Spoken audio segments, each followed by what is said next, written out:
ऐसी कौन सी चीज है जो पत्नी अपने पति को कभी नहीं देती है। नमस्कार प्रिय दर्शकों, एक बार फिर से आप सभी दर्शकों का हमारे YouTube चैनल में बहुत बहुत स्वागत है। दोस्तों, आज की कहानी बड़ी ही ज्ञानवर्धक और शिक्षाप्रद होने वाली है। आपसे निवेदन है कहानी को पूरा और ध्यान से जरूर सुन। तो दोस्तों, बने रहिए हमारे साथ कहानी की अंत तक। आखिर वह कौन सी चीज है जो पत्नी अपने पति को पूरी उम्र नहीं देती है। दोस्तों, यह प्रश्न हमारे धर्म से जुड़ा हुआ है और हमारे समाज में एक रीति रिवाज भी है जिसके कारण पत्नी अपने पति को यह चीज कभी नहीं दे सकती, लेकिन पति अपनी पत्नी को दे सकता है। मित्रों, कहते हैं कि जहाँ प्यार वहाँ सम्मान, और वैसे तो कई बार रिश्तों में यह देखने को मिलता है कि उसमें आपस में मतभेद, उनमें लड़ाई झगड़ा होते रहते हैं। संगीत, लेकिन दोस्तों, अगर यह लड़ाई झगड़ा वक्त रहते सुधार जाए तो ज्यादा बेहतर होता है। तो दोस्तों, आज की कहानी से हम जानेंगे कि आखिर वह कौन सी चीज है जो पत्नी अपने पति को जीवन भर नहीं देती है। तो इस बात को एक छोटी सी कहानी के मध्य से समझते हैं। तो प्रिय दर्शकों, कहानी शुरू करने से पहले आपसे निवेदन है कि जो दर्शक हमारे चैनल पर पहले बार आए हैं, कृपया हमारे चैनल को सब्सक्राइब करें, बेल आइकॉन ऑन करें, जिससे हर नई वीडियो का नोटिफिकेशन आपको मिलता रहे। तो दोस्तों, ज्यादा डर न करते हुए शुरू करते हैं आज की ये कहानी। मित्रों, एक बार की बात है, कैलाश पर्वत पर भगवान शंकर माता पार्वती के साथ में बैठे हुए थे। तभी माता पार्वती के मन में एक विचार आया कि आज क्यों न बैठे बैठे भगवान शिवा से कुछ ज्ञान की बातें प्राप्त कर ली जाए। तो माता पार्वती भगवान भोलेनाथ से खाने लगे की है, स्वामी आज मुझे आप यह बताइए कि ऐसी कौन सी चीज है जो स्त्री मरते दम तक अपने पति को नहीं देती है, लेकिन वह चीज पति अपनी पत्नी को दे सकता है मगर पत्नी अपने पति को नहीं देती है। बेबी, अगर तुम्हें इस बात का, इस प्रश्न का उत्तर जानना है तो आप मेरे साथ में पृथ्वी लोक पर चलिए, तो आपको वहाँ आंखों देखा सब समझ में आ जाएगा। दोस्तों, माता पार्वती भगवान शिवा की बात सुन करके उनके साथ जान के लिए तैयार हो जाती है। तब माता पाव से भेष बदल करके दोनों पृथ्वी लोक पर आ जाते हैं। तब भगवान से माता पार्वती से खाने लगे कि अब हमारे लिए कुछ दोनों के लिए यहाँ ठहरना होगा, तभी तुम्हारे प्रश्नों का उत्तर तुम्हें मिल पाएगा। माता पार्वती खाने लगी, ठीक है प्रभु। तब माता पार्वती और भगवान से इस गांव में ठहर जाते हैं। तब होती है एक कहानी की शुरुआत। जी नगर में भगवान शिवा और माता पार्वती ठहरे हुए थे। वह बहुत बड़ा राज्य था और उसे राज्य का एक राजकुमार था जिसके विवाह एक सुंदर सी लड़की के साथ में होने वाला था। उसे राजकुमार के महल को फूलों से सजाया जा रहा था विवाह के उपलक्ष्य में, और राजकुमार अपने कक्षा में लेते हुए उसे राजकुमारी के ख्वाब देख रहे थे।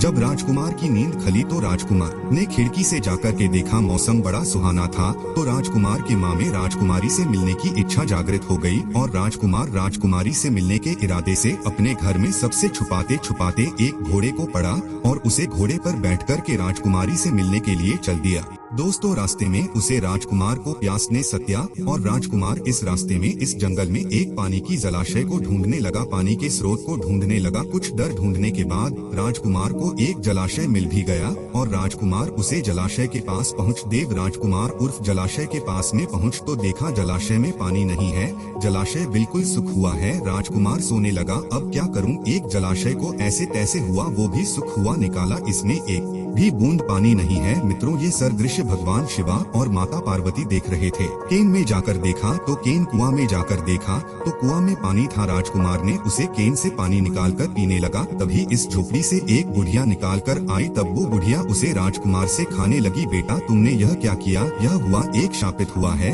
इस कुएं का कोई भी पानी नहीं पीता है, जो भी इस पानी को पीता है। अब तुमने इस केन को पानी को पी लिया है तो तुम हर रात एक नरभक्षी का रूप धारण करोगे। जब तुम नरभक्षी बानो करोगे तो तुम्हारे लिए कुछ भी याद नहीं रहा करेगा। तुम्हारे सामने जो भी होगा तुम उसका शिकार करने के लिए उसे पर वार किया करोगे। जब राजकुमार ने उसे बुढ़िया के मुंह से इस तरह की बात सुनी तो राजकुमार के पैरों तले जमीन खिसक गई। राजकुमार खाने लगा है, माताजी मुझे इसका कोई उपाय बताओ, अगर इसका उपाय नहीं बताया गया तो मैं किसी दिन अपने को ही नुकसान पहुंच सकता हूं। राजकुमार की बात सुनकर के बुढ़िया ने कहा, बेटा इसका केवल एक ही उपाय है। राजकुमार खाने लगा, माताजी जल्दी बताओ क्या है वो उपाय। बुद्धि माता खाने लगे कि बेटा यहाँ से 5 मील की दूरी पर एक पहाड़ है और उसे पहाड़ पर एक संजीवनी नाम का पौधा है। अगर उसे पौधे के रस को निकाल करके पियोगे तो तुम्हें इस श्राप से मुक्ति मिल सकती है।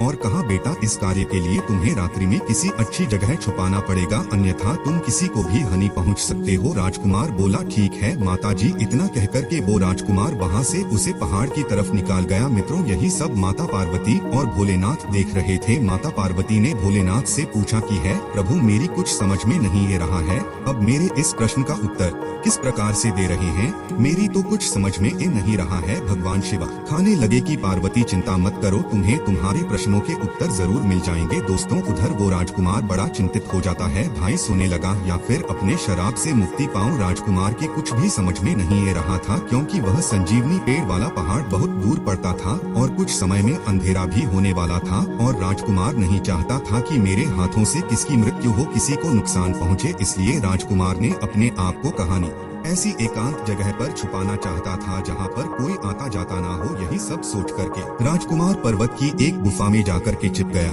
प्रशंसा और उसे राजकुमार को खाने के लिए वह उसकी ओर बढ़ाने लगा। दोस्तों महरिया को अपनी ओर आते देखकर राजकुमार डर गया कि कहानी यह मुझे खाना दे। दोस्तों तब तक इधर रात हो चुकी थी और देखते ही देखते वह राजकुमार मनुष्य से नरभक्षी बन गया। उसे राजकुमार को नरभक्षी बनते देख भेड़िया डर गया और वह अपने आप को छुपाने लगा। तब राजकुमार उसे भेड़िया की तरफ बढ़ाने लगा। हरियाणा अपनी और उसे आदमखोर को आते देखा तो भेड़िया डर के मारे बेहोश हो गया और वह राजकुमार उसे भेड़िया को खा गया। और अगली सुबह राजकुमार अपने ही रूप में गया और वहां से निकाल करके पहाड़ की ओर चल दिया। जब उसे राजकुमार को किसी गांव वालों ने देखा कि यह तो इस गुफा से निकाल कर ए रहा है, तब गांव वालों ने पूछा कि है डेढ़ पुरुष तुम इस गुफा से निकाल करके ए रहे हो, तुम कौन हो और कहाँ रहते हो? जी गुफा से तुम्हारा हो। इस गुफा में एक खूंखार भेड़िया राहत है, क्या तुम्हारे लिए उसने कोई हानि नहीं पहुँचाई? राजकुमार खाने लगा नहीं मुझे उसे महरिया ने कुछ नहीं किया, वह तो वहाँ मारा हुआ पड़ा है। यह सुनकर के गाँव वाले आश्चर्य में पड़ गए। उसे राजकुमार की बात मान करके वो गांव के लोग सभी इस गुफा में उसे आदमखोर भेड़िया को देखने के लिए गए। जब उन्होंने देखा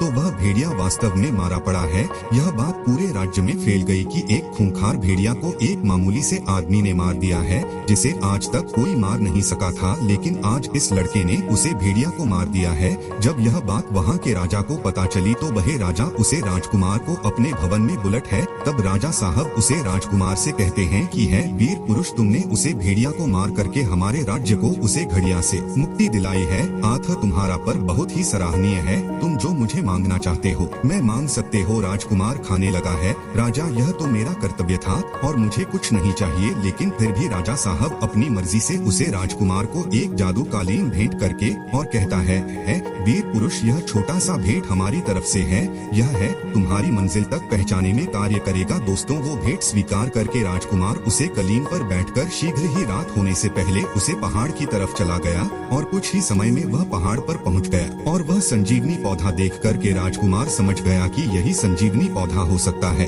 क्योंकि वह सबसे अलग चमक रहा था। वह राजकुमार बिना देरी किया उसे पौधे से रस को निकाल करके पीने लगा। साथ ही साथ रात होने वाली थी, बोनस पीने के बाद वो राजकुमार बिल्कुल ठीक हो गया। रात होने पर वह राजकुमार नरभ नहीं बना तो वह उसे कालीन पर बैठ करके और अपने राजकुमारी के पास में चला गया। राजकुमारी राजकुमार को देख कर के बड़ी खुश हुई और अगले दिन उन दोनों का विवाह हो गया। दोस्तों शादी होने के बाद में वो दोनों लोग बड़े आराम से अपने घर पर रहने लगे। वो भी राजा की बेटी थी, वो भी राजा का पुत्र था, किसी बात की किसी चीज की कोई भी कमी नहीं थी। यह सब नजर माता पार्वती और भगवान शंकर देख रहे थे। कुछ दोनों के बाद में उन दोनों के एक पुत्र हुआ था। जब राजकुमार के पुत्र हुआ तो खुशी में खूब मिठाइयाँ बंटी गई, सभी लोग बहुत खुशियाँ मना रहे थे, लेकिन अभी भी माता पार्वती को यह राज समझ में नहीं आ रहा था कि आखिर भगवान भोलेनाथ यह हमारे प्रश्न का जवाब किस तरीका से देना चाह रहे हैं। माता पार्वती भगवान शंकर से पूछने लगी कि है प्रभु मैंने तो आपसे केवल एक छोटा सा प्रश्न किया था कि आखिर पत्नी अपने पति को कौन सी चीज नहीं देती है,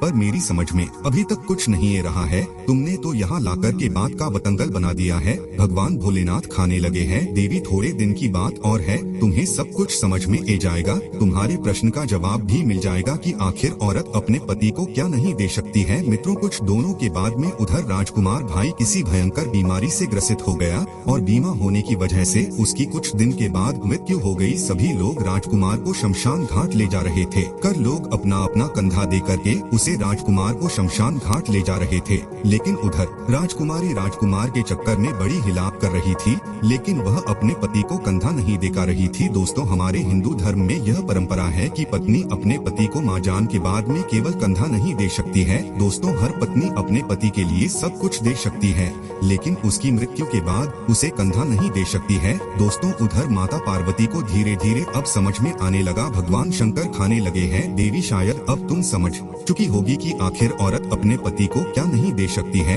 माता पार्वती खाने लगी कि स्वामी, मैं समझ गई कि एक स्त्री अपने पति को क्या नहीं दे सकती है, लेकिन दोस्तों, पति अपनी पत्नी को दे सकता है कंधा। केवल पत्नी अपने पति को कंधा नहीं दे सकती, मगर पति अपनी पत्नी दे सकता है। मित्रों, इस तरह से माता पार्वती के प्रश्नों का जवाब भोलेनाथ ने दिया। तो दोस्तों, उम्मीद करते हैं आपको यह कहानी जरूर पसंद आई होगी। आप सभी दोस्तों का